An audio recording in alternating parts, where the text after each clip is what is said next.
Hello and welcome back to Truth Seekers Tea. My name is Kate and I am thankful to have you here as always for today's pick a card reading.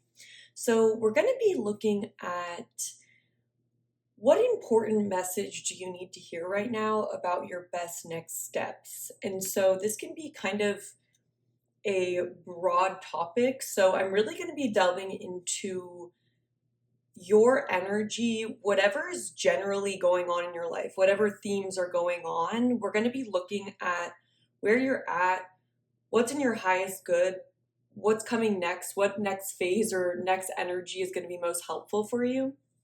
And we're going to be really getting you a lot of guidance on whatever blockages that you might have or anything you need to hear that should give you more clarity about what to do next. So that was a very long-winded way of saying that, but there will be an extended reading as well where we're going to be doing what is your best next step in love. So we're going to be specifically looking at the topic of love and your relationship with others, and it's going to be kind of a similar format. I intended for this to be clarified by tarot, but I feel like the oracle cards really gave me a lot of information for every pile, so it's mainly an oracle card reading, but I'm still going to have tarot in the title because that's kind of like the general term for these videos. But anyways, let's get into the pick a crystal because the decks, I have oracle cards here instead of my usual deck format. So essentially you'll just have the crystals to go off of for what you're feeling drawn to. So for pile number 1, we have the lapis lazuli crystal point. For pile number 2, we have the angel aura crystal point. And for pile number 3, we have the prehnite crystal point. I hope I'm saying that right. I will have the timestamps linked down below as always for each pile. If you're feeling drawn to more than one pile, that might mean you have overlapping messages, or it could be that you are leaving one phase of the messages and going into another. So just trust your intuition. And of course, if the message doesn't sound like it's for you, don't try to force it. You guys should be able to feel whether or not I'm describing an energy that's resonating with you. So if it isn't, don't try to force it to fit. So I'll have the extended readings linked down below if you guys are interested in getting to the love portion. Other than that, I'm really excited for you guys to hear these messages. I'm filming this after I've filmed your piles, and really powerful, deep messages came through. So I'm really proud of this reading, and I hope that it's able to help you all. So I will see you at your pile. Hello, pile number 1. Welcome to your reading. If you chose the lapis lazuli crystal and the pile number 1 stack, which looks the same as the others, this is going to be a reading where we're going to be getting you some guidance on what next step you should take. So essentially, energetically, we're going to be tuning into what your current energy is like and what guidance you need to hear in order to best shift your energy or create outcomes in your life that you are currently wanting. So let's start with your oracle cards. So we have the box and the thread. And I've already pulled some other oracle cards, but I'm just going to start with these two really quickly. So because this is guidance that should relate to your current energy, if you don't resonate with this energy at all, you might want to check a different pile and definitely don't take on advice that doesn't seem like it's for you. But so with the box here and the thread, I'm getting an overall energy of feeling I like over it could be a word for it, feeling over it, feeling maybe frustrated by life or kind of let down by life to a point where you may have become somewhat like pessimistic or even like cynical a little bit, but it's not to say you don't have a sense of humor with it, but I do feel like there's a sense of feeling like it's been hard for you to find that spark or that sense of passion that makes life really fun. And for me, like the way I relate to this energy is like the way that school made me feel, or like having to go to school every single day.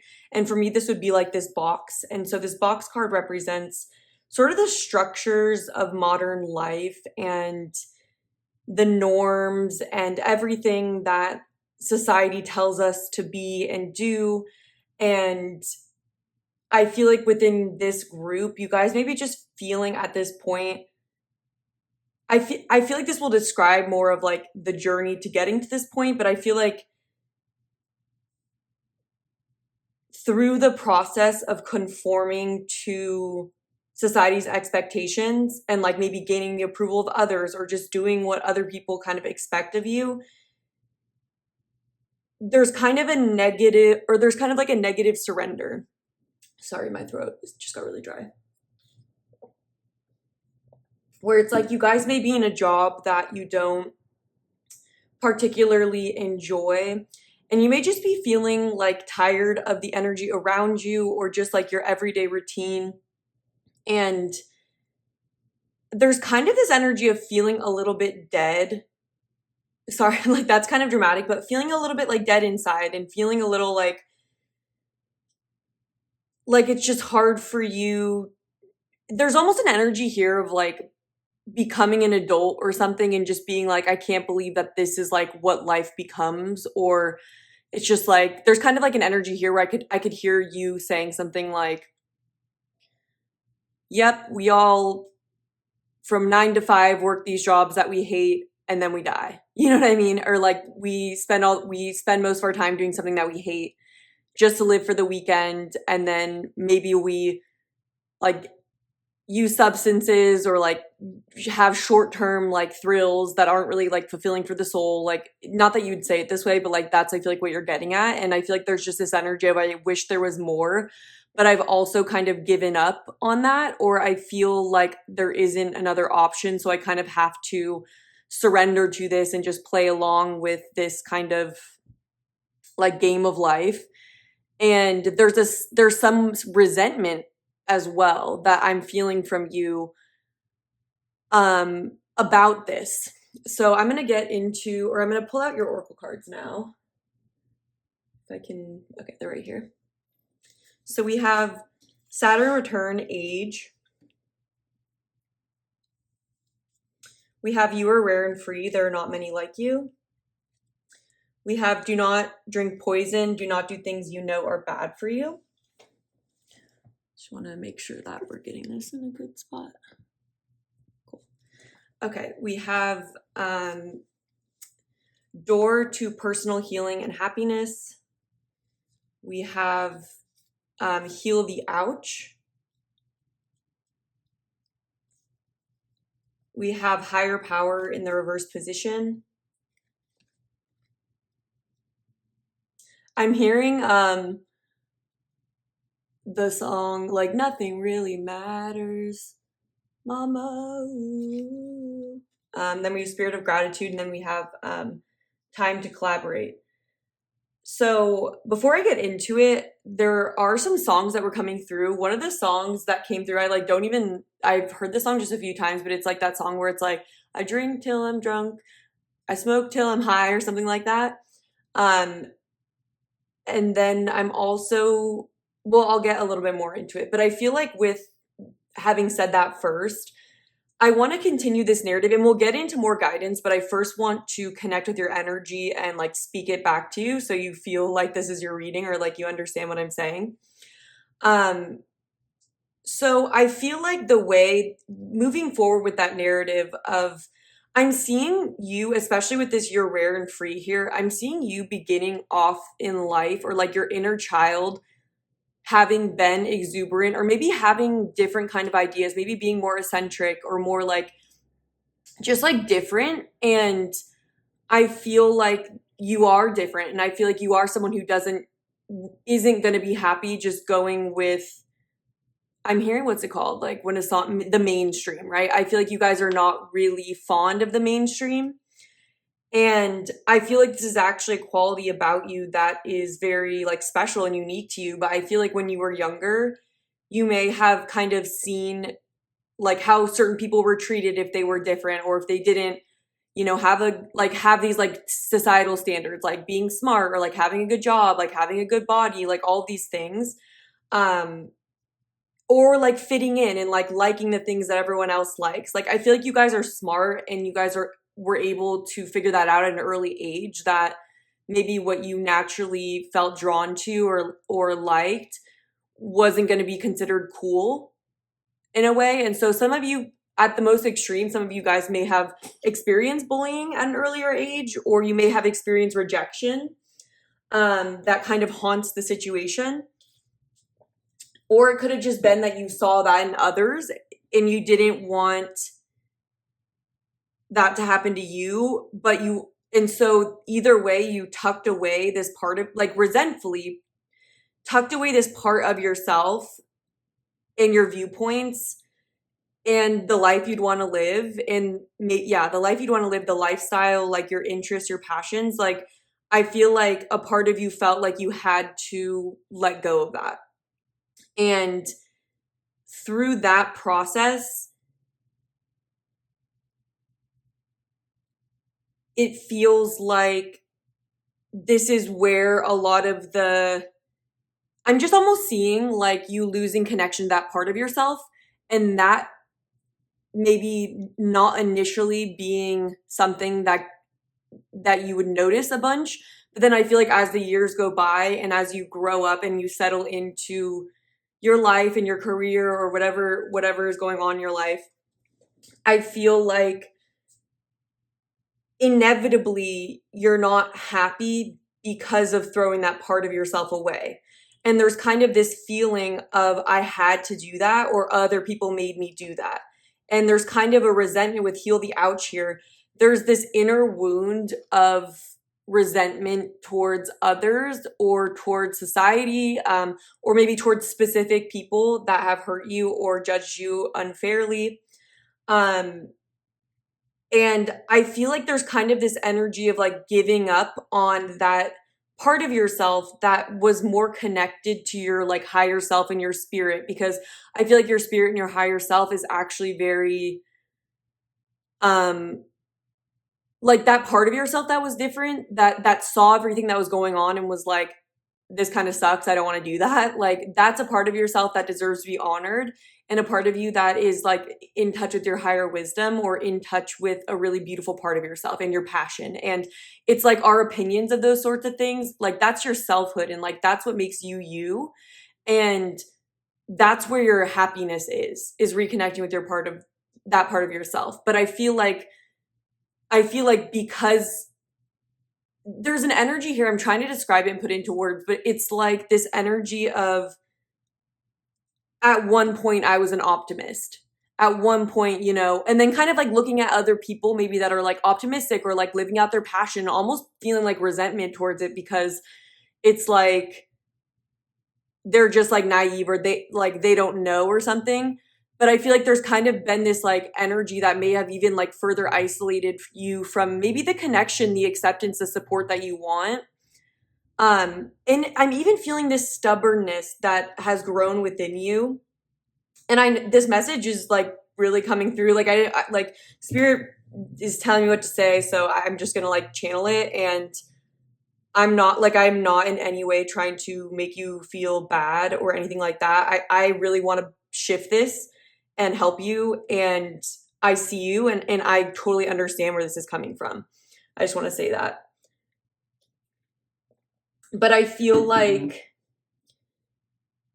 there's an energy here of spirit wanting to, or like the higher power, like wanting to come through and like nurture that part of you that you felt wasn't gonna be accepted or loved or successful, or whatever it was, like whatever like uniqueness. And like the way I could say that is like whatever stuff like you look at and think is like maybe stupid, or just like you might like roll your eyes at certain things, or just kind of be like critical. Like I am getting kind of a critical energy, or like maybe a little bit judgmental as well. It's like those are the things that it's almost like that's the way you're processing the energy then, because you almost feel like that's the only thing you can do. And it makes sense that you feel frustrated and unhappy, like, and maybe more negative, like towards seeing just like other people and stuff, because there's this energy here of either when people are connected with their passion, that could be triggering for you because you know within your own soul that there's a part of you you want to connect to.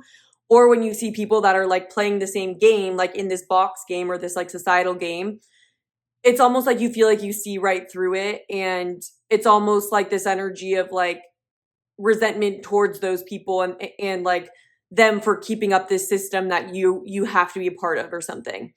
And so, but I feel like the reason why I'm saying that is because whatever it is that either bothers you about the people that are like in this box energy, like there's almost this energy of like your personal, you're allowed, you're free within yourself.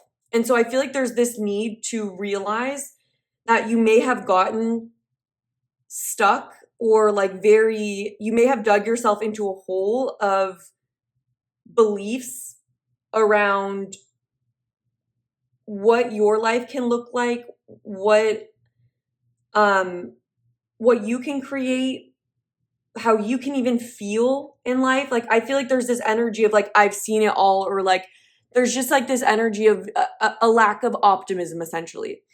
And so I feel like the reason for that is a need to tap back in to whatever excites you, not what pisses you off. If you spend more time focusing on what pisses you off, that's not going to bring you any closer to your happiness. And if you feel,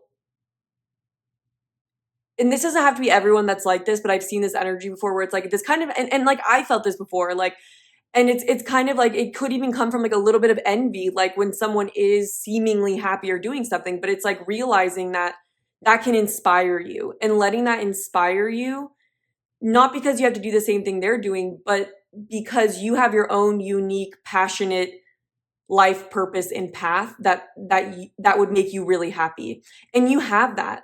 But I feel like connecting to that requires you to do some healing with what makes you angry. Like, especially if you feel like there's just like this internal anger is kind of what I'm getting. And like, and then underneath that anger, it feels like there's sadness.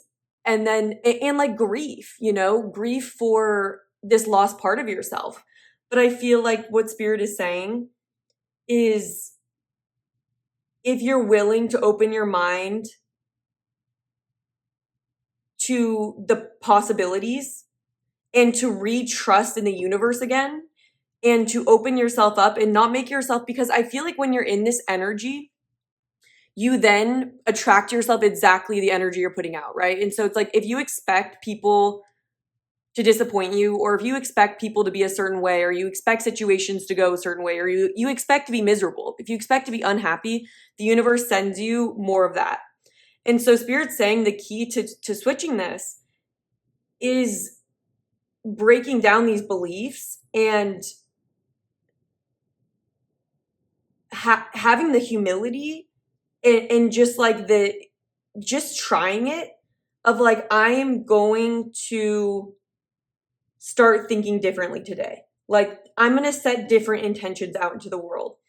I am going to honor something that I don't usually do. And I feel like what would be really helpful for this group, the next step would be reconnecting with a part of your life where you felt very alive. Like what makes you feel really alive? Or like what makes you just feel like in flow, or just like exhilarated almost, or just like passionate, like happy, like invigorated, like not like you're begrudgingly having to do things you don't want to do. Like what things in your life were like that as a child? Because I could tell you the things that I begrudgingly had to do was like school, or like what did I have to do? Like I didn't want to learn like another, I don't know, like learning for me sometimes and like being forced to do in a structure was something that like I really hated. But I feel like what I've always loved is like psychology. And like even in college, like I felt like I had to do a major that was going to be like financially successful. But then at some point I was like, wait, I literally don't enjoy this at all. And I've never even like asked myself what I enjoy. I've never like given myself permission or thought that I could create a career based on that, because I was so tuned into what I thought I had to do. And so I feel like there are these like subconscious beliefs that are so ingrained in us, like we can't be doing anything different, or this is the way things have to be. And it's like then we start living in this way that is like coping with that. And so I feel like with do not drink poison, do not do things you know are bad for you, I feel like because you've kind of accepted that you're going to lose touch with this thread, or that you're going to that you can't have this unique part of yourself that's whatever, everything I talked about that kind of gotten suppressed. Sorry, I literally just forgot. Oh yeah, because then you start coping with that, right? And so a way you can cope, it's like, where are all those emotions going to go? Where is that grief going to go? It's going to turn into anger, or it's going to turn into coping mechanisms where it's like, I just feel dead inside, so I literally just want to feel something, right? It's like I want to feel it. If I'm not getting that passion from in like a healthy way, like through my career, like through the people around me, through connecting with like-minded people, through expressing myself, whatever all those things are, then you're going to want to try to feel something through potentially substances or relationships that are intense or like somewhat toxic in a way. And so I just feel like what Spirit's saying is the next step is to really try to break down and I'm seeing like how these gears have like, think about all these gears that are going. It's like one thing leads to another, and it's not going to change very much if your mindset around this doesn't change, and if you don't start connecting to that inner child that felt like it wasn't okay, it wasn't accepted. But with this door to personal healing and happiness, I feel like Spirit's saying is like, all you have to do is like walk through this for yourself. And I feel like what Spirit's also saying with the spirit of gratitude here is like, this is just another message of like, whatever energy you're putting out, you get more of. And so it's like, if something you can start doing is by being grateful for the things that do bring you like a little bit of joy, like certain friendships or just certain relationships or whatever, like little moments in your day, like, and just telling the universe, like, I want more of that. And so I feel like what Spirit is saying overall is the universe wants to support you and doesn't want you to be feeling like doesn't want you to be feeling like burnt out and just like frustrated and maybe like pessimistic. Like, I feel like that isn't the end of your story. That isn't the way your life is supposed to continue. But I feel like with the higher power in reverse, it's hard for Spirit to help you if you are not open to that help, or if you shut down that help by having a closed mindset, like this box. It's like breaking out of this box. It's like I'm imagining you literally taking like an arm coming out of this box and grabbing onto this thread and it pulling you out of like a lull of like seriousness, or just like, and it's like a lack of childlike energy, like a lack of curiosity, playfulness, adventure. And I'm seeing literally like Peter Pan, like, I do believe in fairies. I do. And so another thing that came through was Doja Cat, the song, where she's like saying, wait, sorry, 1 second. She's like, the song says like, I don't want to be cool like you. Like, I'm clumsy, like da da da da. Like, and so I feel like Doja Cat, like, for example, is someone who's like so obviously like her own self and out there and like definitely weird, and just like it's hard for anyone, I think, to understand, like, because she's different and she just expresses that. She doesn't hide it, and like she kind of channels that uniqueness, and like that, and I'm sure some people don't understand her or like judge her or give her hate and like all this stuff, but it's like I feel like she channels that into more self-acceptance and more creative expression. And so I feel like she's an example of someone that like might be, even if you don't like her music, like I feel like that's an example of like where your energy could go. Like, not, doesn't have to be just like that, but I feel like that's just an example where it's like it's a choice. You, even if there's all this pressure to be a certain way, you're ultimately still free. And so I feel like there's this energy of like, yeah, you are rare and free, like not forgetting that there are not many like you. And I feel like there aren't many like Doja Cat, you know?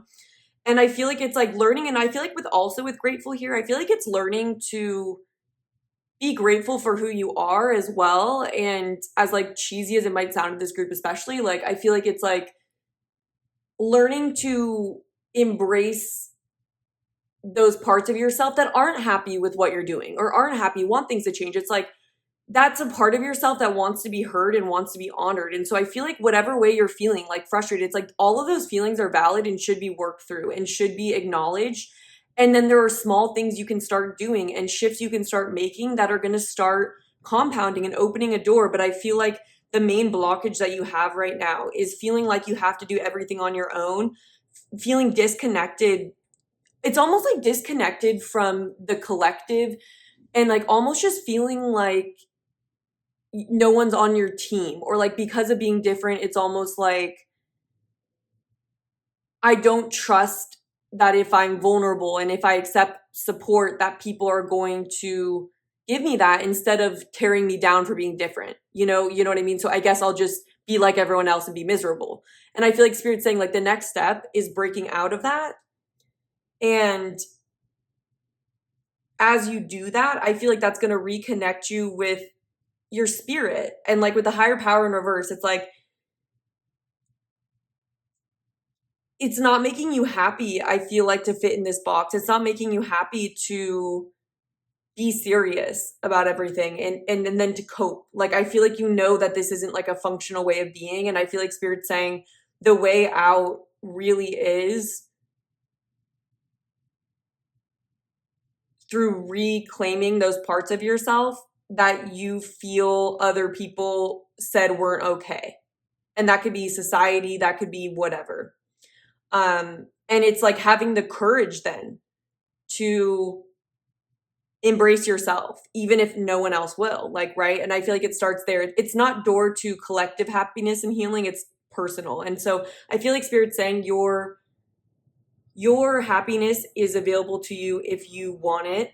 And no person, oh, I'm literally hearing, oh my God, I love this. Sorry, there's an airplane going by, but it's like, and I'm hearing nobody in all of us, whoever is or ever was can bring me down. And so I'm hearing that song, Defying Gravity. And that song, I love that song, gives me the chills because that song is all about the Wicked Witch of the West essentially going, and like in Glinda the Good Witch is like why do you have to be like different? Why do you have to cause commotion? Like instead of flying off the handle once, like I hope you're happy. Like kind of like shaming her for not wanting to go along with Oz. And like Oz is such a perfect example of the box here because it's like society. And Glenda the Good Witch, or like the person that's like whatever, she's like saying to the Wicked Witch of the West, she's saying like you can have all you ever wanted, like all you ever wanted. Like, and I also, we have all that glitters at the back of the deck here, which is like I feel like that box energy. And then the Wicked Witch of the West responds, I don't want it. I can't want it anymore. And it's like, if the price, it's too high of a price to pay, for her freedom. And yeah. And so I feel like that's exactly your energy. And it's kind of funny because like the Wicked Witch of the West then gets a bad rap, right? And so I almost feel like there's this, that's so interesting. I feel like this is such a good analogy. It's like she becomes the Wicked Witch, right? And she's like resentful and she becomes like, that's like the villain story, right? But I feel like there's this energy here of like, I feel like in that story, she's not the villain anymore. She's just the person who's defying like the box essentially and holding on to her thread. And I feel like there's this option to become the actual Wicked Witch of the West, or there's this option to become like Alphaba, I think is her name, who's totally valid and honestly like a badass. Like I like for being different. And I feel like it's almost like those two stories where it's like the traditional one is making her out to be the villain, where she just becomes evil because of being different. And she's different because she's green. She's literally green. Yeah, that's a part of it as well. But anyways, that's what I'm getting for you guys. I don't know how long I've been filming now, but oh, it hasn't even been that long. I don't know why I felt like it was longer. Okay, this hasn't even been in the frame. Okay. So I am going to be doing an extended reading. I'm going to be looking at what next step to take when it comes to love, or what to expect next in love, and just guidance all around for your next phase of love and relationships. So if you guys are interested in that, I'll have it linked in the description box. Other than that, if you want these readings to be more specific for you and your current situations, through hitting the like button, commenting, subscribing are all ways I'm better able to connect with your energy through energy transference. And it also supports the channel. So I also appreciate if you got anything out of the video. So I really appreciate you being here. Thank you so much for your time. And I hope you guys got something out of it. And I hope to connect with you again soon. Hello, pal number 2.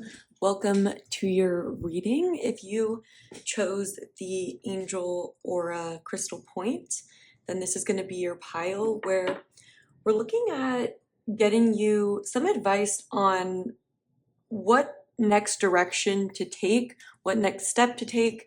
And we're really going to be looking at where you've been and hopefully give you some more clarity and direction to anyone that's feeling a little bit lost or just wants confirmation on where they're headed, or if you're dealing with a situation where you just feel confused. So this is a really beautiful energy coming through already. So we have Anima Mundi, I hope I'm saying that right, as your oracle card. And then I pulled a bunch of other oracle cards as well.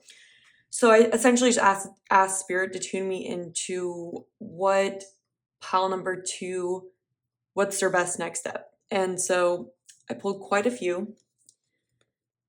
All right, so we have, let me start with the bigger cards.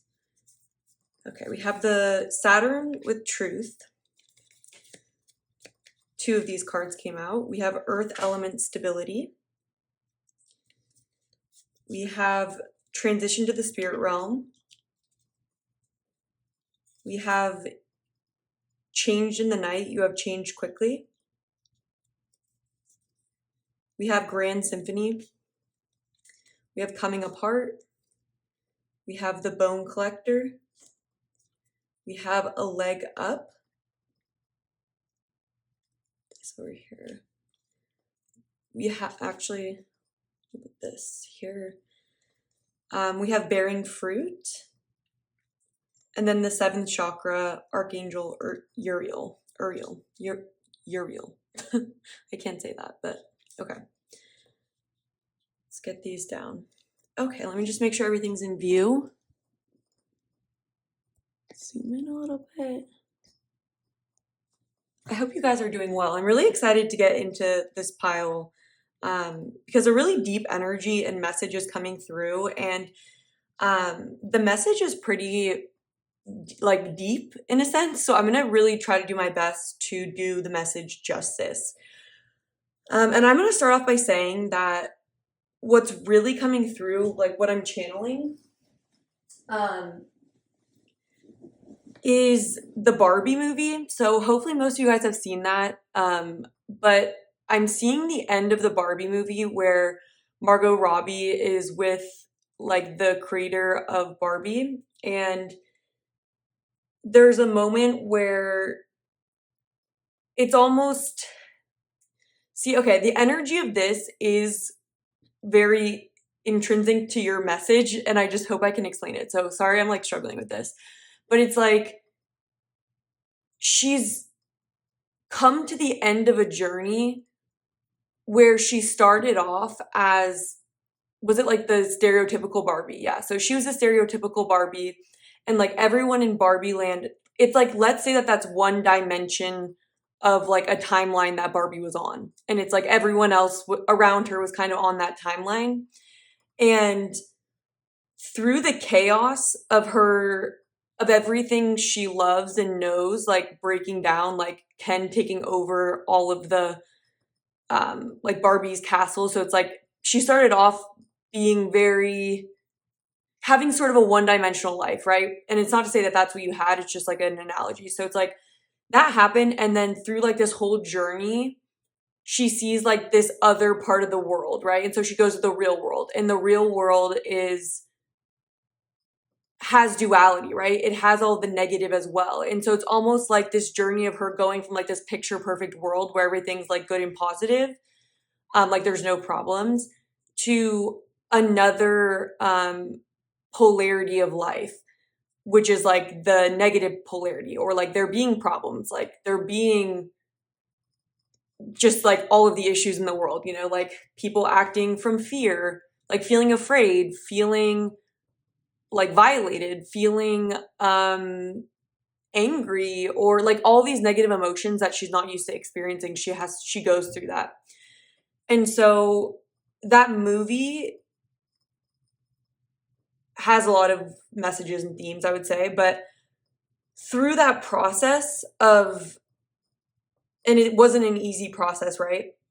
Through that process, she like loses herself, and she goes through like a lot of difficult parts, I feel, where it's really jarring for her, and I feel like it was a very difficult journey for her. And I feel like at the very end, who she was, it was like she couldn't go back to who she was in the beginning, because she, and like this is like in my mind an analogy for our growth and like the way that we go through cycles. So it's like, imagine that movie was like one cycle, that we're all on like a certain cycle and we're all on like levels, right? And she's no longer, it's like she went through like the fool's journey essentially. And so now she's at the world card at the very end. And the world card is where everything comes together, and it's like the good and the bad is integrated in her experience, and that from that something new emerges. And what that is for her, she doesn't know yet. And so at the very end, she's like a little bit lost, because she's not, everything has changed, and everything can't go back to the way it was. Like she can't just go back to perfect Barbie world, because you know, too much has happened, and like she's, you know, that's just like essentially been shattered, like that reality. And so, but the next reality in her next chapter is not yet defined by the end of the movie. Like the whole conversation is about her literally being like, well, I don't know, like I don't know who I am, or I don't know what I'm supposed to do like now. Like I'm confused, like, or like I just feel like I don't know. And I feel like that's where I would place your energy is like having gone through, and now I'll like start pointing to some of the cards and explaining, but this is where I'm seeing you at. And then there's guidance on what to expect next, and like sort of how to think about all this, and maybe help you feel more direction. Okay. So where do I want to start?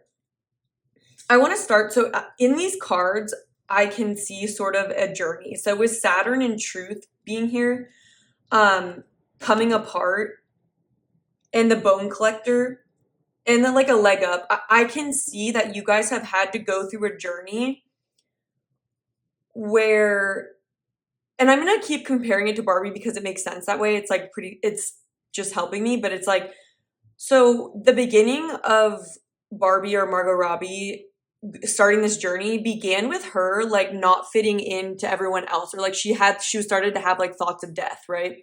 And if you guys didn't see the movie, it's just like essentially she starts acting in a way that isn't like everyone is just supposed to stay true to their stereotypical role. So she's stereotypical Barbie. There's like, I don't even remember any of the other ones, but like there's these other Barbies, they all stay in that role.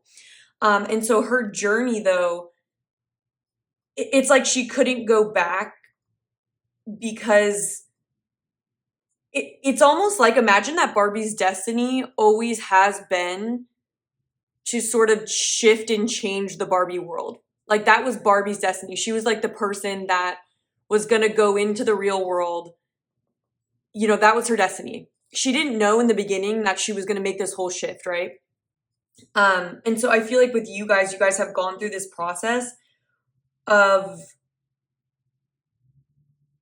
having to deal with, and it could have been a dark night of the soul or like an ego death. Like I feel like you guys have gone through that. And in that time period, it was very difficult. And so I'm just like acknowledging that it had to have been very difficult because most of your support group and the people around you weren't people that could help you because they couldn't really understand. And it's almost one of those situations where it's like, because it's your journey and it's unique to you, and there's this unique thing emerging within you that no one else has the same path. When you start going through these transitions and changes, other people aren't really able, we're not able to lean on everyone else, because if we leaned on everyone else, then we wouldn't be able to find our truth or the authentic reality of the situation. So like, for example, when Barbie started having like thoughts about death, if she went to one of her friends and was like, this is like happening, and like she wanted to explore it, wanted to validate it, but if that friend was like, she's still in her reality, then she'd be like, I mean, let's just not think about that, or I wouldn't worry about that, or it doesn't matter, that's not significant, or like just do this, do that, like, you know what I mean? And it's like, it's almost one of those things where it's like no one can really help me because I don't want to just be reassured. The way you can help me isn't going to help, essentially, because the only way I can do this is by like moving through this process, and that's why it says truth here. And so I want to read you just a tiny bit. This is at the back of your deck. I'll just show you really quick. I saw this, and I do use the back energy just in case there's a message there. But we have Yod with Destiny, and I also saw Buy the Book in reverse. And so for me, these were a couple of things and a leg up that showed me that your journey has been one where you've had to navigate, like traversing your own path. And that's happened through a lot of change and confusion, pain, loss. You guys have been on a journey of transformation that has not been easy. And I feel like you're at the world energy now, but I feel like it's important to discuss, now that we're at the world, it's like the whole journey itself is going to birth the next reality, right? But it's important that we reflect on what's kind of happened so we can put it all together. And then it's the world card. It's like we see the full picture. We can finally understand why everything happened the way that it did and where we fit into the world. And that was Barbie's ending, was like her being like, well, maybe this is who I'm supposed to be. I'm figuring out who I am. And yeah. So anyways, and so I thought this was so interesting. So it says, a person often meets his destiny on the road he took to avoid it. And so I feel like in the Barbie movie, she literally is, she goes to the human world because she wants to fix the problem of her like thinking about death, right? And so in the beginning, she doesn't want to embrace that part of herself. Like she doesn't want anything to change. She's like, she doesn't want to go on the hero's journey, essentially, in the beginning. And so, but the whole point is that she went on it anyways in the path of trying not to have to go down it, essentially. And so, I want to find. So yeah, and I feel like you've gone through this process already, but I just want to make sense of it. Yeah, and it says it can indicate being the black sheep of the family. When it presents itself in a reading, it means that the situation may be chaotic or may soon turn out that way. It will be hard to see any clear path because of this chaos, but it will be important to weather it all. And there's themes here of spirit wanting to help you understand, like maybe why you've had to go through what you've gone through, and how you moving through it and your persistence and dedication in moving through this journey is exactly what you're meant to be doing. And if you feel like you've gone through all of this, like you've gone through a journey and you're going somewhere, and it's like there's probably an intrinsic feeling of I know I'm going somewhere, but I don't know exactly yet what is being born from this. And Spirit's saying that's very much okay, because it's like you're on the journey and you're on the process, and a part of the process is not being able to see the way forward when you're still in the process. So it says, this is not always bad because it's a process of finding out what works and what isn't functioning. And now will be the time to be scaling things down and weeding out what's unnecessary. But more than that, this is a card about finding your own truth, even though that truth may not be reflected by others. You may wish for more support when this card comes up, and will have to manage this all on your own. And I feel like this is what I was trying to get at, is that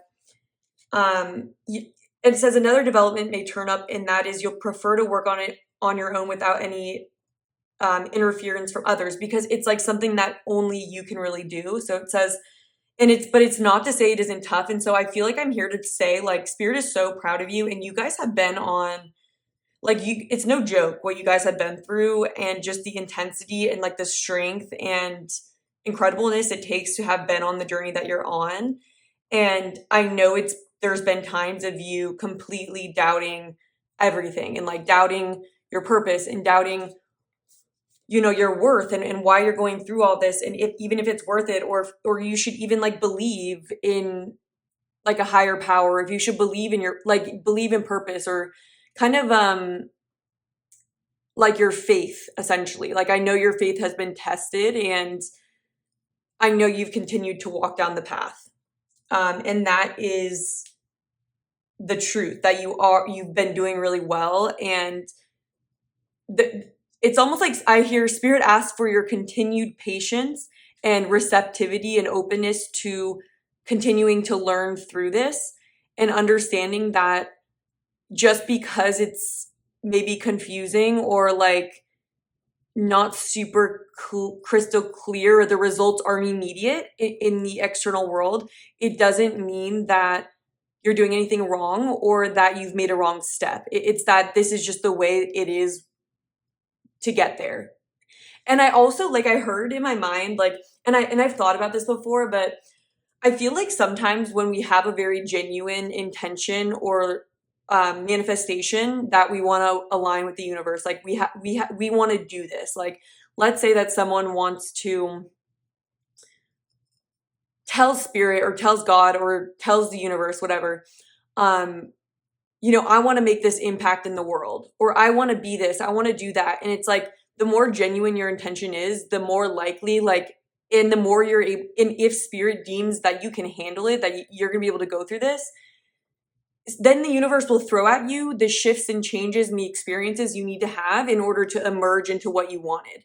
And so it's like realizing that the process of getting that manifestation is happening, but it always requires breaking down what wasn't in alignment with whatever you were manifesting, or whatever your dream or your wish was. And so you've been going through a journey of that. And I feel like, what's so interesting is I feel like with Barbie, it's like, there's a feeling of maybe she had an intention, maybe there was somewhere in her heart where she felt like something was missing, or there may have been like an initial intention that she had of like, I feel like there's more for me. Let's say she just had that intention, like, I want there to be more for me. And it's like, sometimes we even have subconscious wishes like that. And I feel like death popping up as the first, like her having thoughts of death, obviously logically doesn't seem like her manifestation is coming true, because it's hard to connect logically one to one of how that's going to lead her to that reality. But it's like that. The process of manifestation is hard to it's not logical. It's not like linear, and it's not every step of the way doesn't make sense. So it's like, but it is leading you there. It's like one thing leads to another, and like divine intelligence is what will handle that, And so your job is just to continue to move through, and you're learning your lessons. And so I feel like you've learned so much at this point, and everything you've gone through has been equipping you for manifesting your dreams, manifesting whatever. It's either subconscious or it's conscious. Like, some of you may just feel like you have a purpose, or some of you just may have had specific goals you want to manifest. And it's like, sometimes the process, it's like almost the bigger the manifestation, the more, let's say, the more impactful the manifestation is going to be on you and the world. That's going to take more of a process, And it's like, maybe we can manifest smaller things. There might be less in between us and that manifestation that needs to shift. But sometimes we're going to be going through a huge transformation. I feel like you've been on this journey of a huge transformation of self, one that's almost so big. It's like you're being reborn within this lifetime. It's like that big. It's not like it's no joke. Like, you know what I mean? You're going to a completely different level. One where the self that you were when you started the journey is no longer who you are. Like, yeah, like that is not, it's a death and rebirth experience, but a very strong one. And we go through small deaths and rebirths all the time, but this one is very central to you connecting with your purpose, you connecting with, it's like I'm seeing the Starborn card, or like the card where it's like initiating your life's purpose. It's like we all come into this life born with a very central mission or purpose, and whatever you are doing right now is initiating that. It is, and you already been on the process of initiating it, but whoever you were destined to become in this lifetime is like very close, and that involved breaking down the self that you were before that activation happened. And that self that was there before that, before this transformation happens, that self is the one who's questioning things. That self is the one who doubts things.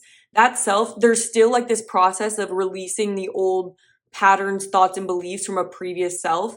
And so what can be confusing is when we are like very much in a new reality, and like that's a fact, but there's still a sliver of the other part of us. And so it's like that voice can come through, and then we can start like doubting everything, you know what I mean? Or starting to feel like, was this even for a purpose? Or like, I was sure at certain points and stuff like that. And I feel like it's like continuing to let those thoughts kind of pass and let those feelings pass, and just processing those feelings.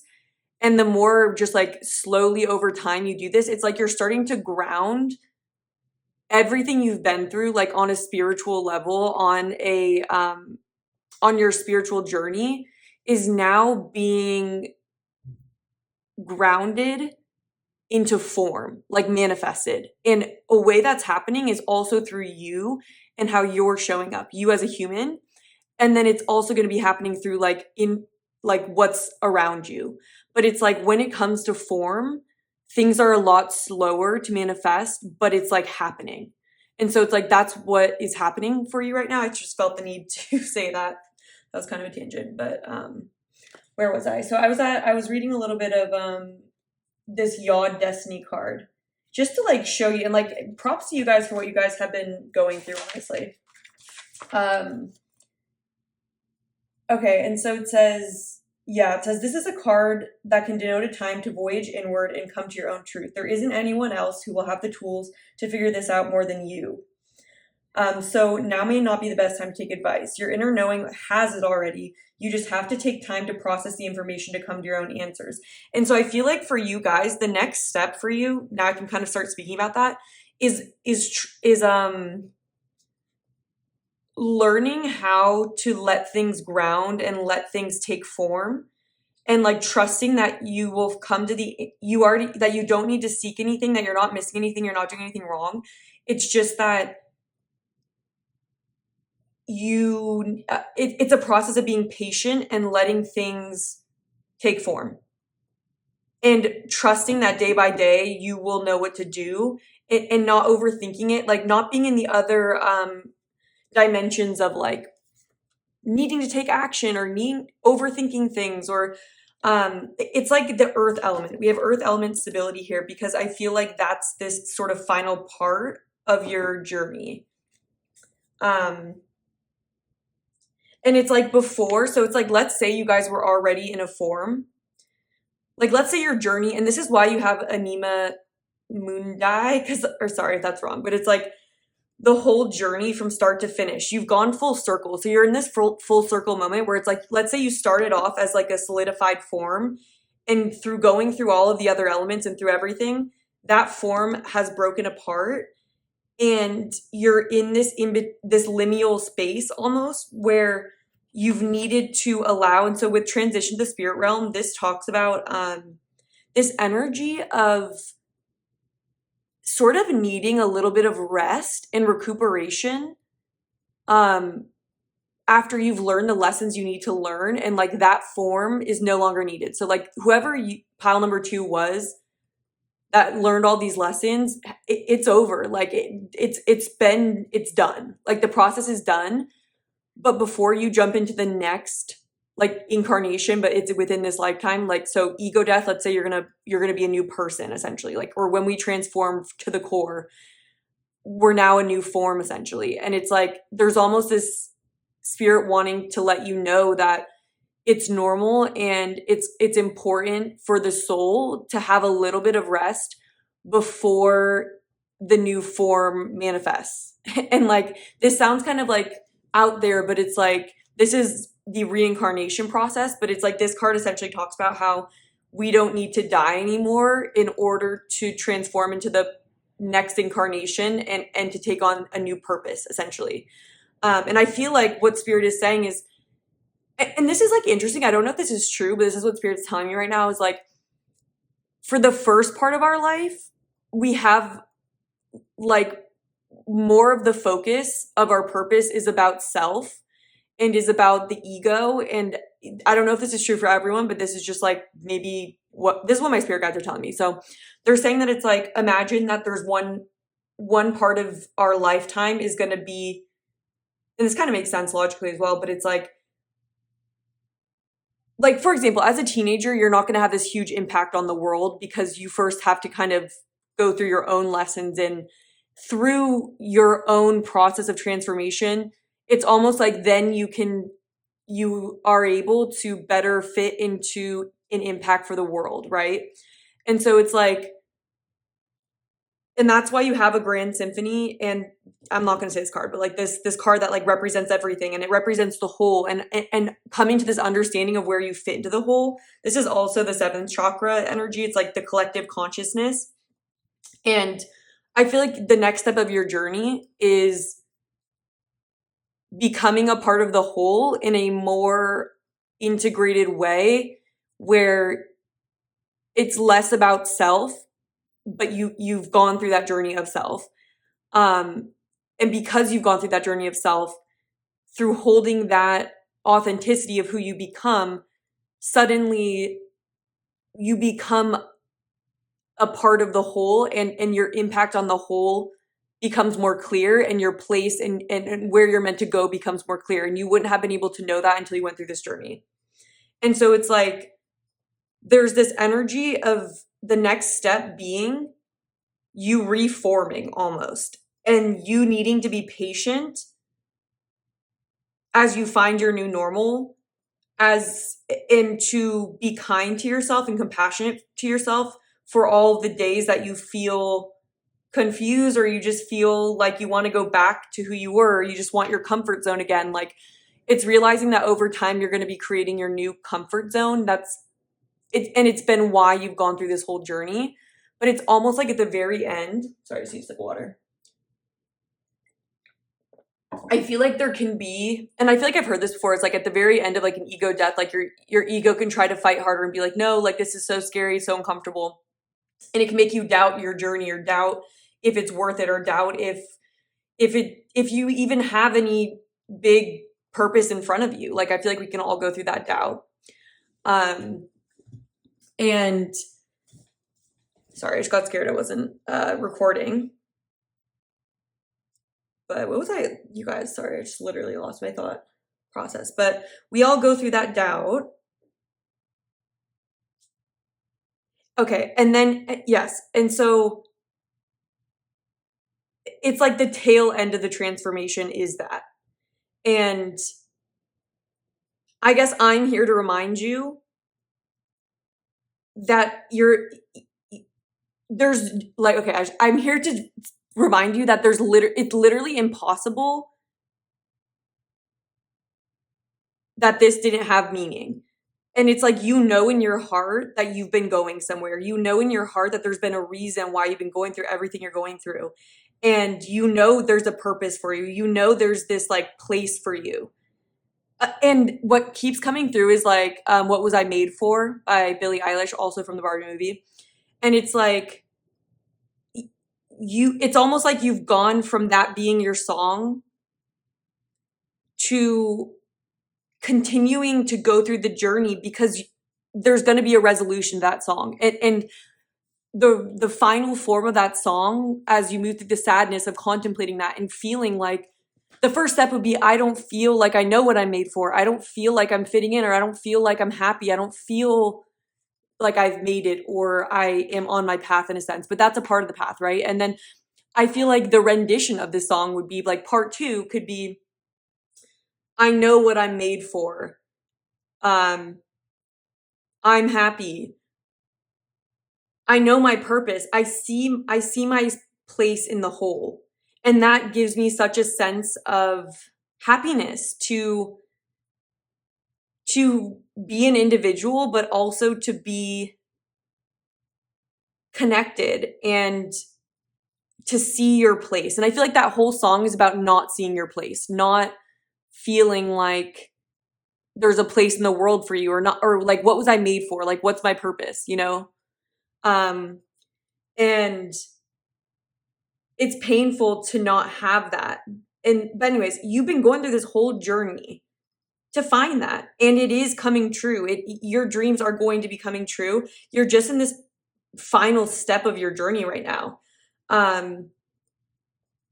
And Spirit wants you to know that it might be slower than you expect, because it's like we're manifesting into form. And for some reason, Spirit wants to keep telling me that. So it's like, it's different from like, sometimes, think about how sometimes something can break so quickly, but it might take a long time to make.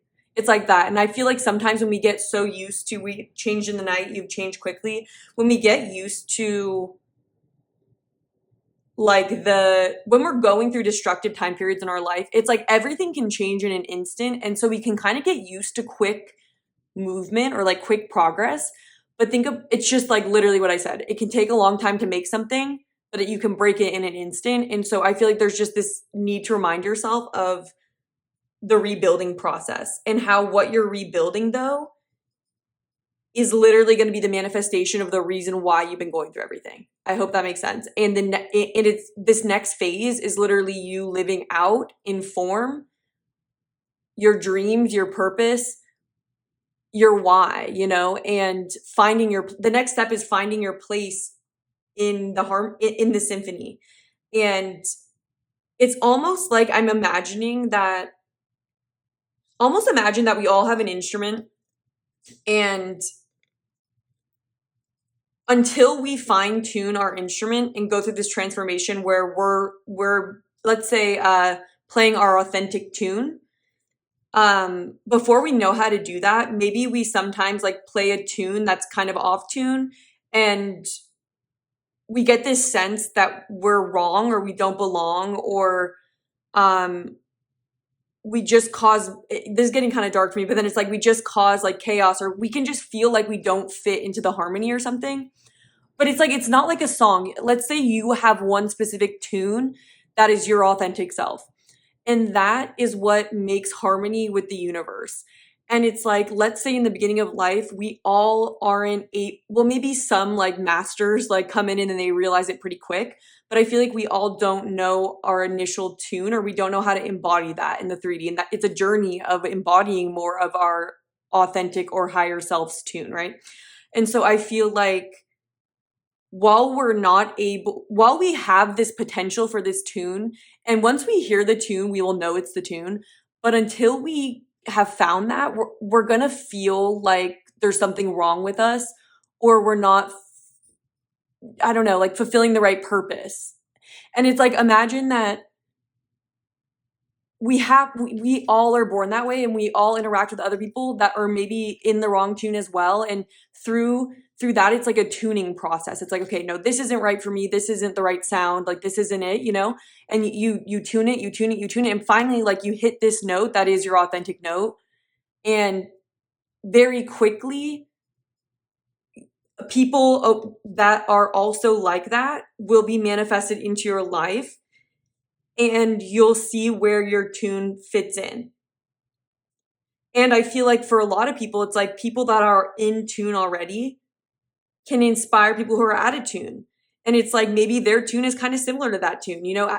And like, I feel like it's like people really embracing that purpose and authentic self. And it's not that we're going to be in tune all the time. I'm not trying to explain a state of perfection, but it's just like on a spectrum of like, this is how much of my true tune I have manifested into this form, into this 3D reality. And it's like, no one is better than anyone else because everyone has the same potential and the same equal yet different tune, you know?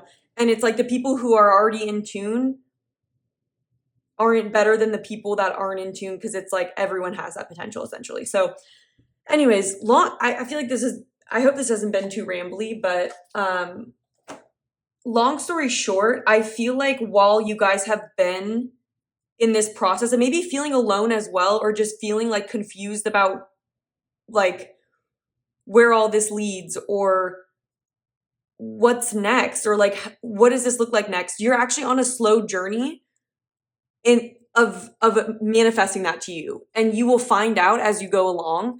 But the best thing you can do is continue to hold your frequency day by day, even when there's confusion or like it's working through all those doubts and fears. And the more you hold that frequency, the more things will come to you. So we have like the Ace of Pentacles here. And so it's like understanding that through being patient and dedicated to this tune that you're playing, you will be manifesting like-minded people, opportunities. The universe is going to support you because you're not with things that are also in tune for you because you're playing that tune. And so it's like, imagine that when you're out of tune, you attract other out of tune situations to you. Maybe that match your same out of tuneness, you know? So it's like, to the degree you're out of tune, and like this kind of is like an interesting analogy, honestly. I've never thought of this before, but it's like another way of saying tune is almost like your vibe, you know? But I feel like it's interesting to think about it as music, where it's like that you then feel that back to yourself. And I feel like it's just going to be this process of trusting that the internal shifts that you have made are real, they have happened, and it's going to be confusing because our logical mind is very used to having already been in a form. But it's like, imagine, yeah, I'm literally seeing it like on paper where it's like you've gone full circle and you're going to start a new circle. But you don't know the new circle yet. But that's going to become your new normal. And so Spirit's advice for you for the next step is to understand that everything that you've lost is going to come back to you tenfold. You deserve some rest and patience and compassion with yourself for everything that you've been through. You have been like a warrior getting through this phase of your life, and you're not going to have to do it alone anymore. That part of it that was your responsibility, you've done. And so now it's time to trust in the process, learning to trust again, and getting to know the new you, the new forms that are going to come into your life. If there's been other people that have been transforming with you, like the new dynamics between those relationships, or you're going to have new relationships come in that are going to be representation of this. And there's going to be small triggers where it's like, I remember my last incarnation. And like, that's the thing is when we die, literally the physical body dies, we don't remember like our last incarnation. But if we're reincarnating in the same incarnation, it's slightly harder to have a clean slate because we do remember everything. And so it's like realizing that we're still going to have our memory, yet the energetic possibility is there to move away from it if we want to, if we decide to, if we allow ourselves to hold that memory and hold that truth that was who we were without identifying with it now. Like, I feel like that's essentially the way, you know, and there's probably a lot of ways you've done that. You know, it's like, especially like when you were a kid, or it's like a phase in your life where it's like, obviously you don't identify with certain things, but it doesn't mean you disown them or like you don't remember them as a part of your whole journey. And they are still a part of you, but I feel like the person you embody has infinite potential, and what you let go of or what you no longer decide to identify with, no longer decide to vibrate with, like beliefs, ideas, actions. It's like all those different things match a vibration. And if you're no longer vibrating in that, like you no longer are going to be that, like in form, you know? So you're in this process of doing that. You've already had a lot of perseverance.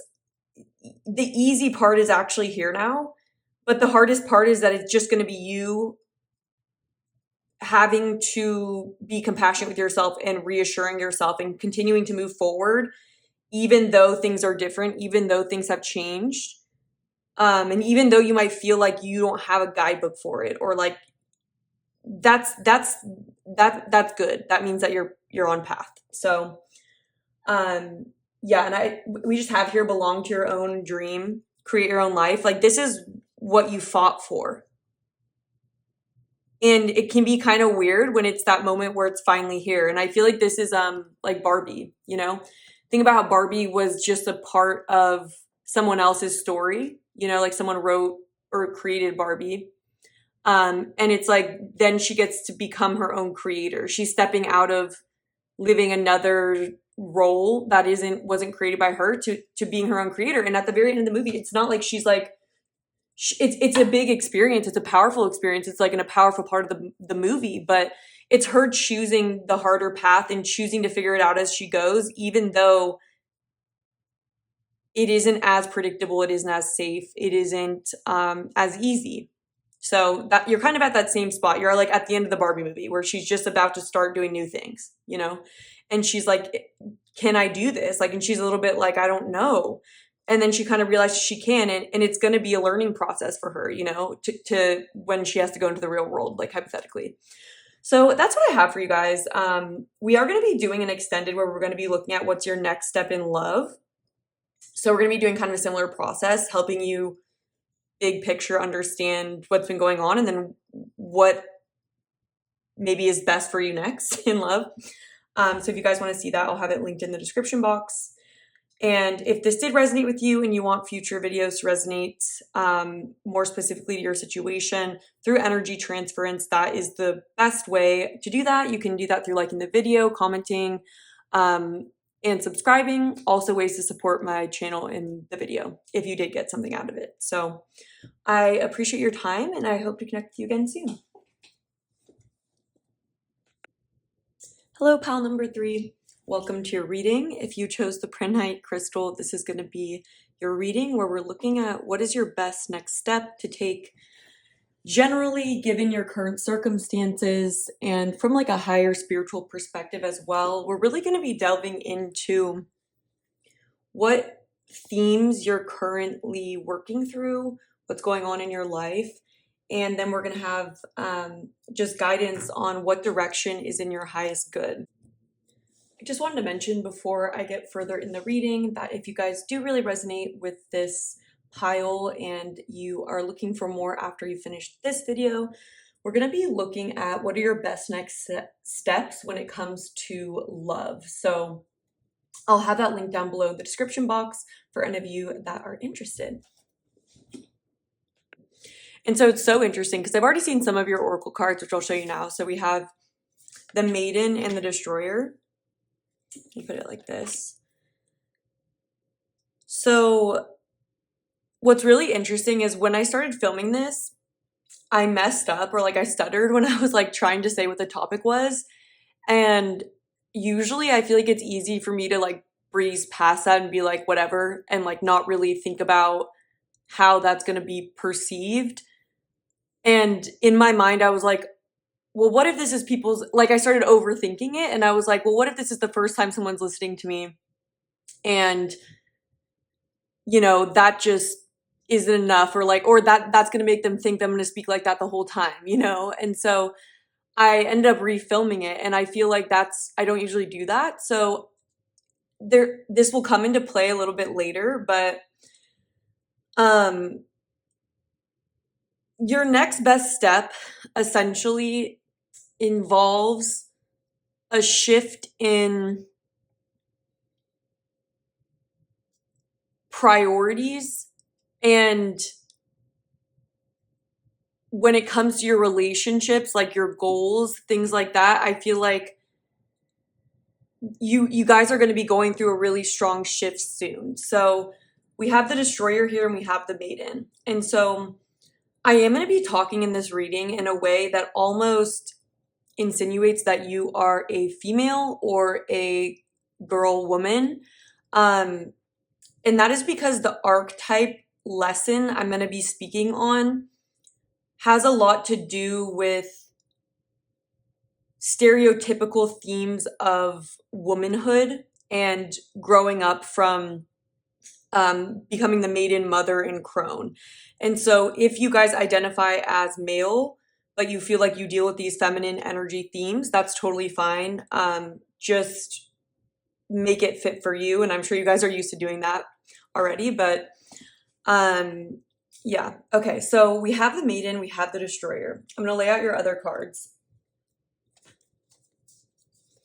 We have the star, Aquarius, I know. We have the 4th house with roots and the 4 of cups.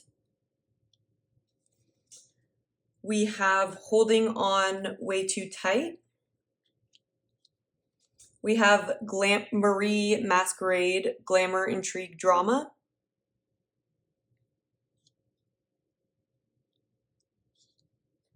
And we're using a lot of Oracle cards today. I've been enjoying using Oracle. I feel like I get deeper messages, but if I feel the need to clarify with Tarot, I definitely will.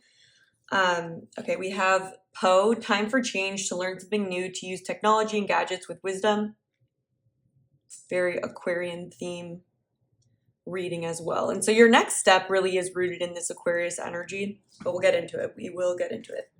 So we have never jam today, promises that never come true, empty words, not living in the now.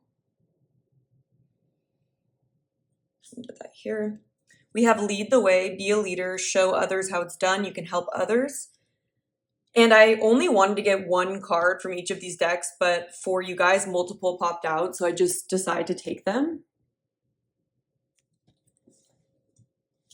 I keep hearing the song, like right now, Shake It Off is coming through by Taylor Swift. And I feel like that could summarize, but I feel like that's towards the end of the reading more of the theme, but Shake It Off by Taylor Swift, where she's saying, player's gonna play, hater's gonna hate, so I'm just gonna shake it off. I feel like that's sort of the next step kind of in energy, but the last 3 cards we have the Temple Path in reverse. We have, all of these are like past energies that we're gonna be moving on from. So let me see where I can put these. All right, we have details in reverse, and then we have no place like home, also in the reverse position. I'm gonna put it like this. Actually, let's go here.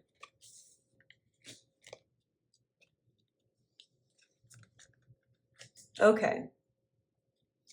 So I just want to outline what we're going to be doing in the reading. So we're going to first be talking about the energy that's core to understanding, first off, that this is your reading. So if you guys don't resonate with what I'm about to describe, then it might not be your pile. And of course, there can be some differences. I feel such a need to over-explain myself in this pile right now, and like a fear of getting it wrong. And so I just feel like that's coming through as kind of like an anxiety. And so I wonder if you guys have been feeling that, or if you just like feel that in general, like when you're talking to people, or like there's just this pressure that I don't normally feel because I'm usually more okay with whatever happens, I guess. But anyways, I'm just gonna get going. So Spirit, please help me channel this message. So currently with this maiden energy, the big theme here is moving from an energy of, this is sending me back to literally like middle school right now, like giving a presentation in middle school where you're like nervous. I don't know why I'm feeling like this, so funny. But anyway, so with the maiden energy, I feel like there's a lot of themes here around what society especially tells women to be like.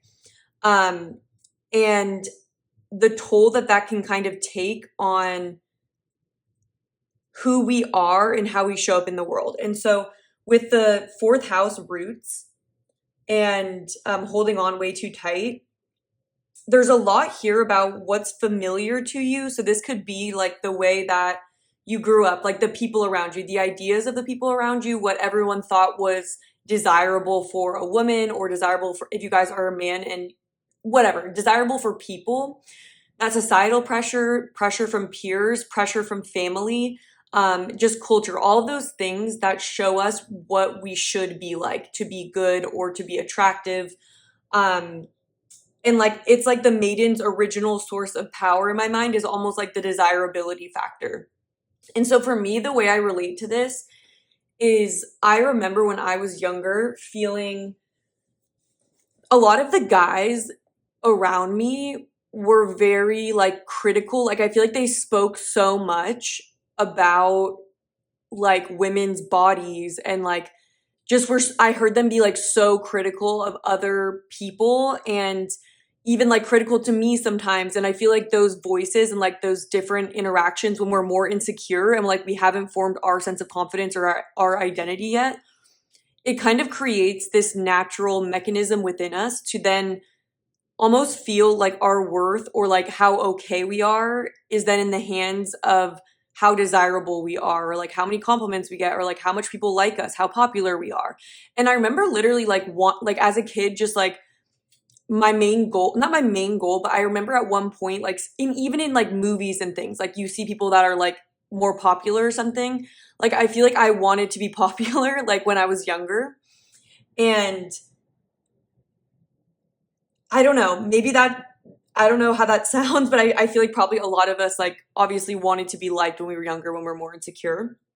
And so, because of that, we naturally start looking at what people give us good feedback for and what people give us bad feedback for. So, it's like if we were younger and, like, we, I don't know, like, talked about something that, like, someone said was, like, nerdy or something, we might then, like, not express that anymore as a part of our identity. But, like, let's say we painted our nails or something in middle school and someone was like, "Oh my gosh, I like your nails," or, like, people give you compliments for things or whatever, or your parents, like, your mom, your parents could even have, and this can go for, like, how we feel about ourselves physically, but it could also just be personality, and I feel like so many of our insecurities are born from when we're younger and we're in that developmental phase. And I feel like as adults, like we're still slightly traumatized by, and we're still working to break down these like shackles of self, like not accepting ourselves and not being able to accept our like quote unquote flaws or seeing things as unacceptable. And then we feel shame for certain aspects of ourselves. And so I feel like when we're subconsciously ran by that, as you get older, or even like no matter what age you're at, it's like I feel like those insecurities and how much we've worked through them are a big factor in where you're going to be at with this, because I feel like if you guys are at this reading, likely you guys are still somewhat dealing with this because it's coming up in this reading. So but I just want to first say it's like very relatable. I don't think there's a single human that doesn't relate to this energy and hasn't had to deal with it or is still dealing with it. And this could go for men as well. I feel like if I want to relate this to men, it could be like, so instead of maybe feeling like you have to be like feminine or like, let's say like submissive or, like I remember when I was younger too, like certain people like speaking out more about like their beliefs or like politics or things that they really believed in as women, and like the guys like really making fun of them. And I feel like I then at that time was like afraid to even like talk about that stuff or like be educated on it. Like I feel like I was just constantly absorbing like what to do and what not to do. And I think that's just like how we are. But I feel like because of that, like the archetype of like what's attractive for a female or what's attractive for a male. Yeah, and I feel bad that I even excluded any males in this reading in case you guys are here. Like this totally actually can go for men too, because I feel like men also deal with like men should not be emotional. They should be strong or like assertive or even like aggressive. I don't know. But I feel like with women, what came through for me for this pile was like, and this is a very extreme example, but the Netflix documentary that's like Keep Sweet and Pray or something like that. And it's like basically just talks about how there was like this very toxic, like cult like suppression of women and like women literally not being able to literally be human because they were under like such pressure and a culture of like them having like no opinions and just smiling at everything, and it got to the point where like literally they'd be abused and they're not able to say anything about it, or I don't know if I'm even able to say that, but like, I mean, whatever. If YouTube flags me, they flag me. But and like, that's a very extreme example, right? And I'm not necessarily getting that from this group, but maybe for some of you, like, you guys maybe have been through situations like that. But it's like, it's that premise where it's like, this can go so far that it's extremely damaging to the individuals that are maybe doing things that aren't good, like they aren't protecting themselves, or they aren't doing the things, getting their needs met. Maybe they're not having boundaries, or they're not getting their needs met. They're not doing what they actually want. They're suppressing their selfhood because there's such a pressure to take on this like idealized version of what you should be, and what would make other people like you, what will make people want to be your friend, what will make people want to date you, whatever. And so I feel like your message is about this, and it's about the transition that Spirit's encouraging you to go through. And there's messages here, and I want to empower you as well, because there's a lot of energy here around Spirit wanting to get to you for this message because of the power that you hold, because of your potential. And Spirit seeing this as sort of like a blockage to you taking your next steps, and the next steps that are going to be the most powerful for your being, right? And so I feel like there could be, and I just want to continue to explain sort of like, and I feel like you guys will understand what I'm talking about. And especially if you guys right now in your life are feeling somewhat lonely, or just feeling like there's like, you guys might be caught up in, and you guys could be on a spectrum of where you're at with this. Like, some of you could be in the throes of it. Some of you could be already tired of it, but maybe afraid to take the next step. But regardless, you guys will know what I'm talking about. Either it's going on right now, or and for some, here's the thing about tarot is like, it's on a time continuum. Some of you guys are going to be listening to this and going, I just went through this and now I feel confirmed that I've been doing the right thing. Some of you, this might be triggering because you are very much still in this energy of the maiden, right? Or this energy I'm describing of kind of being very influenced by how we feel we should be to be attractive, right? That's like just a simplified way of saying it based on what we've been told by our conditioning, or the fourth house here.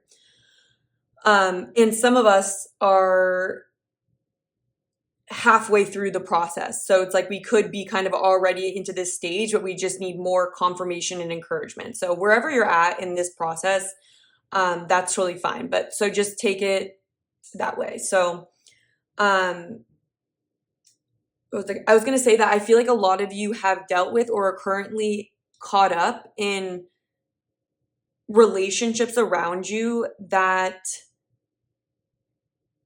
don't really fulfill you, or they could be connections that aren't super deep, or they're kind of based on like superficialities. And it might be hard to identify that, but what comes through as as an example is like the very process of in Mean Girls, where Katie, main character, comes in and she has this like really unique background, right? And she has like different style. She's just like pure, you know what I mean? Or like she doesn't know anyone, so she's just kind of like this fresh like slate, and it's kind of like this maiden energy that she's in. And what this card talks about here, the glamour, intrigue, and drama, is about that lure of being included with people that are attractive, like famous or rich, or like things that society considered to be like the good life, things like that. How there's like a natural pull, and it's like very normal for all of us to almost feel like we want that, or like we want to be associated with that, because we feel subconsciously like those people are happier, and that they're better off. And it's just very alluring, right? And so at first, like, I feel like Katie, it's kind of an experiment for her to go and be with them. But very quickly, it becomes harder and harder for her to almost remember who she was, her original values. And it's like she gets so caught up in the game of that sort of culture around the Mean Girls, like of like it's like perfectionism. It's like that energy of like they're not all real friends, right? Because they're just kind of like loyal, or they're friends with Regina because she is like the top dog or whatever. She has like the most popularity and stuff like that. And so because she has that influence, that's why they're friends with her rather than being friends with her for other deeper reasons true to her. And so I feel like this can happen in our lives where I feel like we can get caught up in, and it starts very innocently, it's like we could just be being nice to someone that's like that and kind of just like intrigued, or it could be as much as like us literally believing that we're going to be happy if we're friends with those people, or like secretly just really wanting that. And then it's like if the opportunity comes up, like it's hard to say no kind of. But I feel like the real damage happens when you start to lose your like power, your sense of individuality, because then you become more and more vulnerable to the ideas of everyone else and these other people. And it's like then you're much more likely to become like a follower, right? It's like everyone's kind of following then. And I feel like you may have certain relationships around you that are like that. Either for some of you, you guys might, and I was getting for some of you guys might be very attractive, like on yourselves. But it's like either way, whatever side you're on this, like it could be that you naturally like had wealth, or you naturally are attractive, or you naturally have some kind of an influence. It could be that you have people around you that are more interested in that aspect. And so then there's like this loneliness when you aren't really connecting with others because the basis of the friendship isn't based on like true unconditional love for like who that person is, flaws and all. It's about more materialistic or superficial things. And it's like it can be so ingrained in us too. So either maybe you guys already are like that, or it could be that you're friends with people that are like that, or you got caught up or in kind of like the chase of that, or the like that pressure. And it's just like a very intoxicating thing though. And another way I could kind of describe this too is like I feel like social media is another thing that's relevant to this pile to like think about as like an example of this, where I feel like social media can either be used in a way that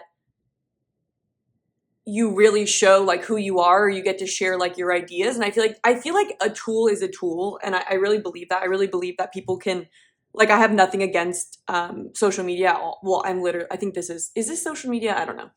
But as a tool that can be used in whatever way, I feel like it can end up being a tool to like leverage attention or to paint yourself in a certain way. And I feel like there can be like this, and I feel like I've been in this energy. Like I feel like in high school when I first got Instagram, like I remember like starting off so pure, and then at some point like I would take, let's say I like try to take a good picture of myself, I post it, and then I get this like feedback of like likes, and it's like, okay, I want to get like more likes on this, or I want, you just get caught up in trying to get good pictures or trying to like do this, and suddenly like your motivations, your thoughts, your behaviors are like not even genuine to you anymore. It's more like, okay, I want to go to this place so I can take a picture or something, And so it just, when we're doing things from that basis, it can turn hollow really quickly, and it can be anxiety inducing.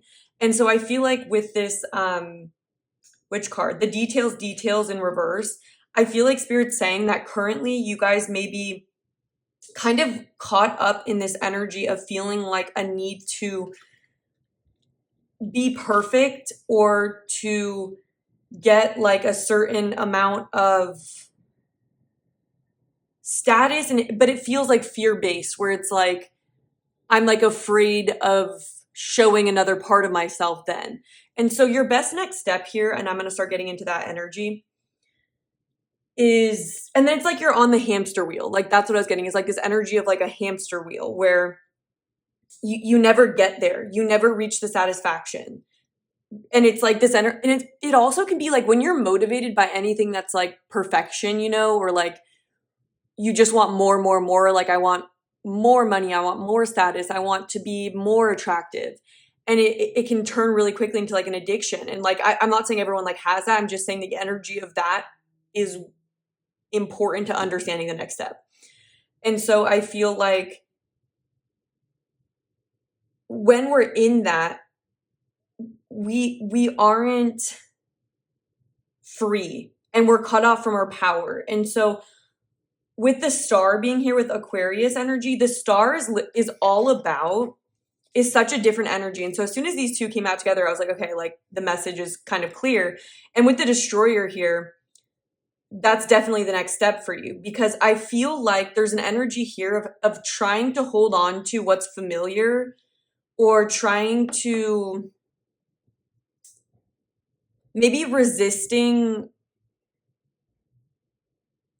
There's like a twofold energy here, or like a double-edged sword, where I feel like on one side you want that sense of comfortability, or like there's a certain sense of comfortability that comes with sitting at the table with the mean girls, right? It's not to say that's what you're doing. I'm just saying, like, as an example. Or there's a certain sense of comfortability with, you know, I don't know, working in the same field as your family because of like the prestige factor. Like there's something like that.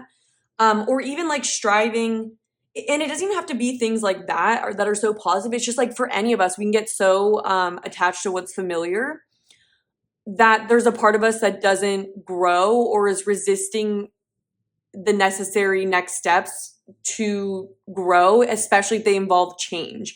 And so I feel like the star card is so on point here in Aquarius energy, because Aquarius energy is all about change, innovation in the future. And so with time for change, to learn something new, to use technology and gadgets with wisdom. Wow, that's so interesting.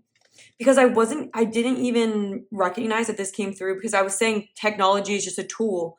And so it's almost like learning to, I feel like there needs to be a shift, or you're being guided for there to be a shift in the way that you're operating currently.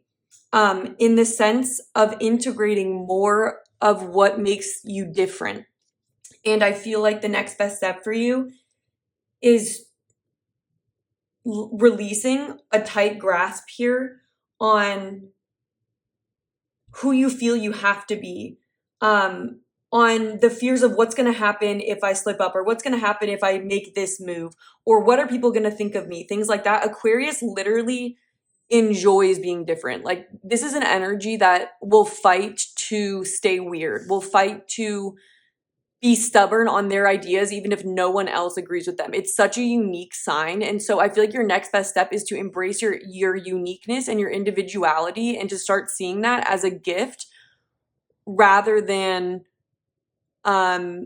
something that could be of harm to you, essentially, or something that could potentially make your life worse. And so I just heard a message, which I think is really beautiful, of, I'm hearing a lot of messages now, but there's something here about how if you don't do anything different, or if you're afraid to be different, afraid to stand out, then you can't be a leader.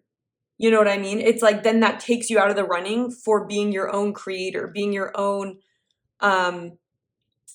leader, right? And so it kind of puts you in this position of following, and following the trends, or following something else besides what's uniquely you.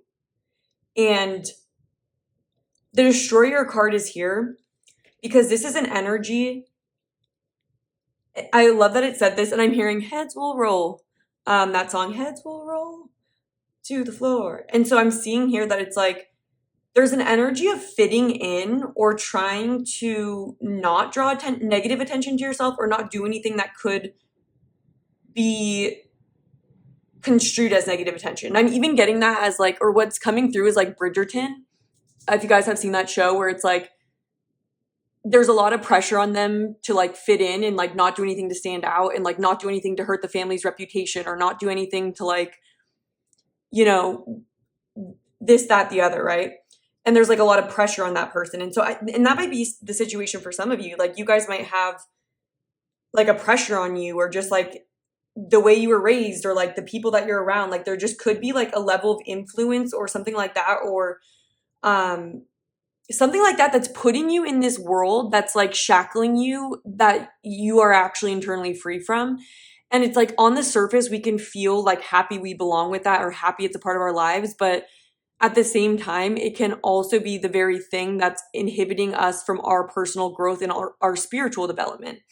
And so actually this card, the Temple Path being in reverse, the main message I got before I got any of these cards, and I just saw the Maiden and the Destroyer, what I literally heard in my head was like, oh, this is giving me the energy of when you feel like you value things to fit in rather than being bold with who you really are. And so I wrote down a couple of things, and some funny things came through. Oh, and I was getting Lilith energy. Lilith is that energy of what we suppress, or like what we feel. It was like, because Lilith didn't want to submit to, I don't know the tale like by word, but like Lilith is I don't even know what these things are, but like Lilith is an energy or a, what's it called? Like a mystical tale, a character, let's say, a character that gets punished for not being willing to submit to, I think it was like a man in the situation. And because of that, she becomes like a demon, I'm pretty sure. And like that's sort of the source of the untamed feminine. And so I feel like there's this energy here of tapping into that sort of feminine energy that makes like men that are like against feminism like afraid. You know, when people are afraid because of feminists, like that energy of not submitting and not being controllable and being a leader, stepping out of the box, all of that is what you're being guided to tap into for the next phase. The next step is to tap into your wild feminine, the feminine that, it's like the scorned woman who doesn't give an F anymore. You know what I mean? And it's kind of like, it can be something that's has a lot of vengeance and rage, but it also can be it's the source of a woman's power, right? As well. And so it's like when you tap into that, you may make yourself an enemy of certain people, but those were only controlling you before.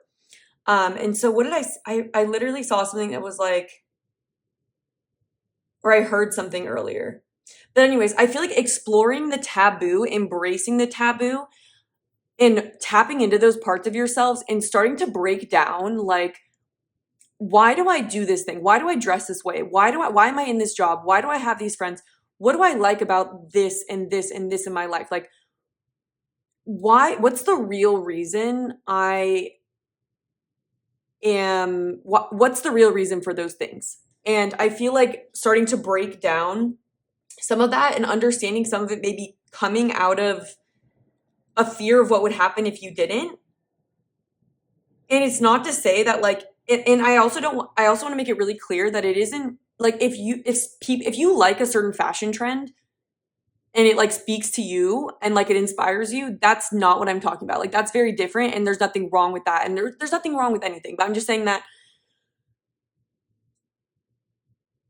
if you see something that's like a fashionable statement, but like you're like, that looks really freaking weird and like I don't like that at all, but like you see a bunch of people thinking it's like the cool next thing, and then so you wear it, that's the energy I'm talking about. It's like going like, you know what, I'm not going to do that. And in fact, like if there are people around me that are going to be like appalled by me no longer following this, because here's the thing, when you are around people that are like this and you are playing the game, when you stop playing the game, it's going to threaten them because they need you to play the game for them to play.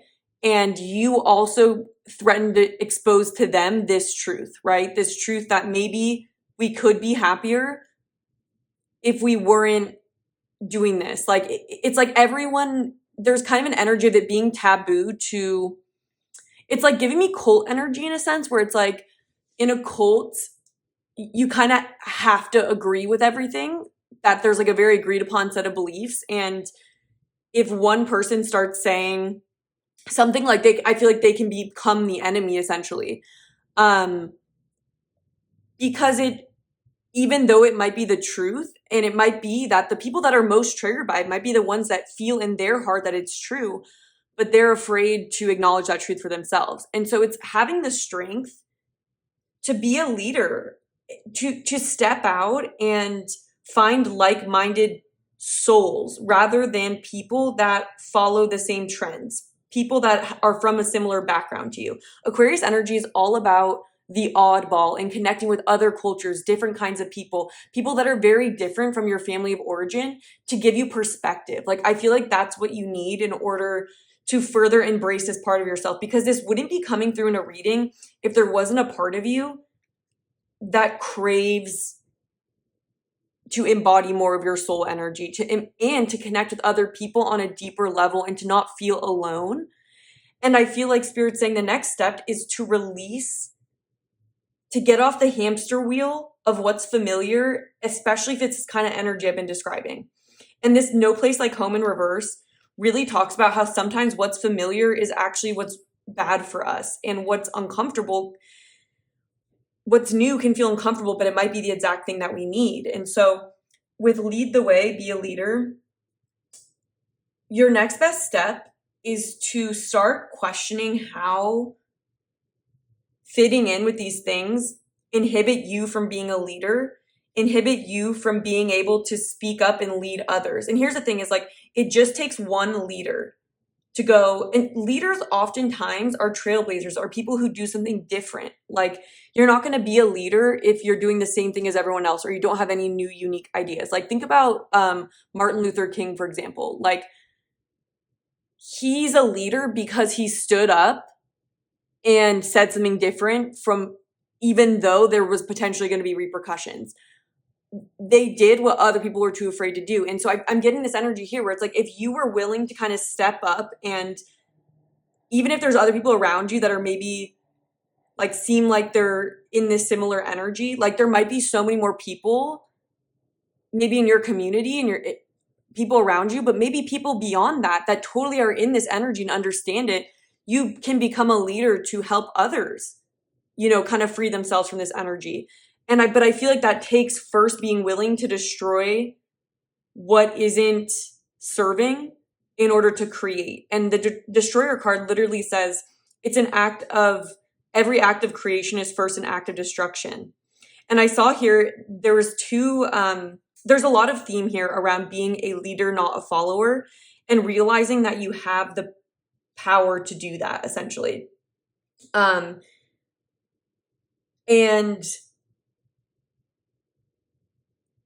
trusting that whatever is new is your next path. And I feel like with the temple path in reverse, the best thing you can do is I want to read you the temple path upright, because I feel like that's the energy that would best serve you to align with.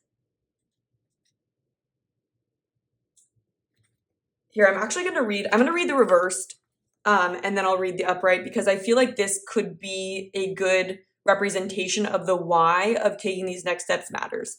It says, receiving this card reverse is a sign that you may have fallen off your path.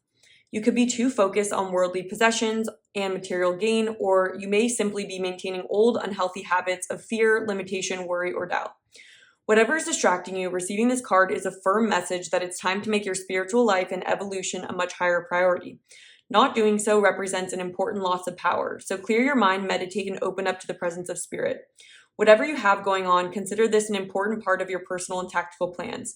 And it's basically saying that there's so much support, and it's like in moments where the more you tune into your spiritual self and your soul and what your soul plan and mission is, maybe on the material plane, in the physical, as you're doing that, people may fall away, people may challenge you, people may persecute you.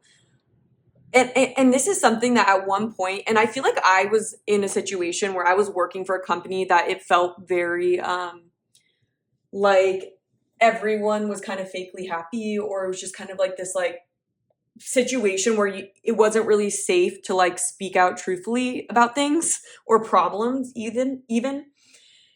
And I remember at one point being like I was just gonna quit. And then there was a moment where I was like, you know what? Before I quit, I'm actually going to make a fuss. I'm going to go to HR. I'm going to call this stuff out, because there's other people around me. Because I was just going to run away from the problem. And then I was like, you know what? And I was like, but if I do that, I'm so scared of how people are going to react.